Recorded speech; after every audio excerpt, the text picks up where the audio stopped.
Hi， 大家好，今日同大家介紹一款去到台灣旅遊一定唔可以少嘅 iPhone 應用程式。呢個應用程式就叫做士林夜市。想先了解士林夜市，可以去到士林夜市簡介入邊睇睇，入邊有相同文字嘅介紹。接落嚟到士林夜市最緊要嘅，當然就係揾下邊度有美味嘅小食啦。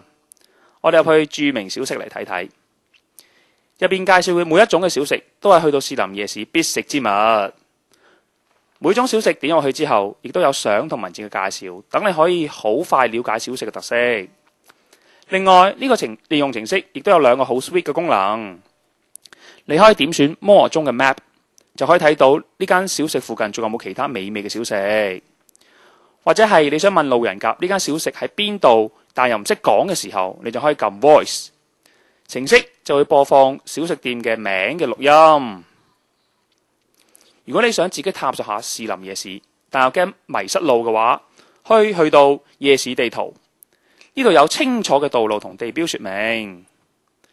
點選某一個地標之後，你仲可以睇到呢間小食店嘅詳細嘅位置，等你就算喺迷失喺人山人海嘅夜市中都唔會失慌。係咪好心動呢？到咗台北車站之後，係咪好想知道究竟點先可以去到士林夜市呢？呢個時候就睇交通資訊啦。除咗路線圖之外，如果你想搭捷運或者巴士，入邊都會有詳細嘅說明。去到台灣旅遊，除咗掃夜市，當然仲要去睇下附近嘅著名景點啦。鄰近景點中有夜市附近特色景點，當中包括陽明山、台北故事館。如果唔知道點去嘅話，內容入邊亦都會有交通資訊嘅說明。係咪好 sweet 呢？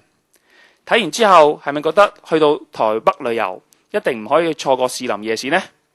提醒你，到台灣旅遊更加唔可以少咗士林夜市嘅應用程式輔助。